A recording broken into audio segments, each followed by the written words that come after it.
Okay, I probably shouldn't do this, but I'm going to go in and see if I can meet the celeb judges for the science panel.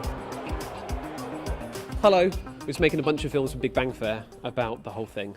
So I don't want to interrupt you. How was it been going? Maggie, how is it? It's been fascinating. Some really interesting projects, some in-depth projects. And just hearing the kids talking about their projects in an exciting way is brilliant. Aren't they just phenomenal? I mean, I knew they'd be kind of this level. But they're like this level. Yeah.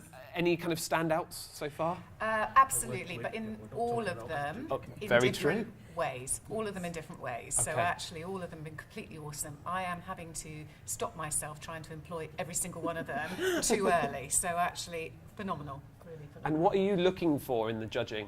Well, we're looking for the best students who are going to make the biggest difference in the world and who can be real ambassadors for science. Shini, you've been here before. You've kind of experienced this before. What's it like coming back and doing it again? It's amazing actually being on the science panel, because normally I'm on the engineering panel, and what is incredible is really kind of appreciating how important communication is, because a lot of the projects are very in-depth and it's kind of going over my head, but it's about how you convey the passion of what you do to people that don't have an understanding, like me right now sitting on this panel. So inspired by what I've seen today. It's going to be really hard to pick. How are you going to go about doing We've that? seen everything from things you could do in your back garden to genes in cells in a lab. There's such a broad range here.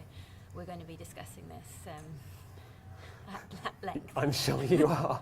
Tom, you write about kind of cutting edge science. Yeah.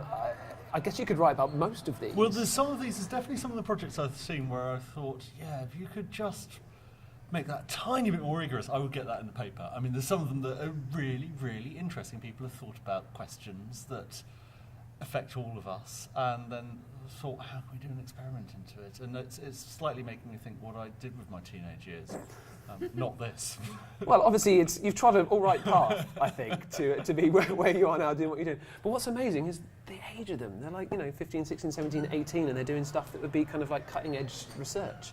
Yeah, I mean, that's amazing, but it's also amazing the ones who are just, doing stuff that doesn't involve really complex neuronal pathways, but they're just thinking about questions that have struck them, and that's what science is as well.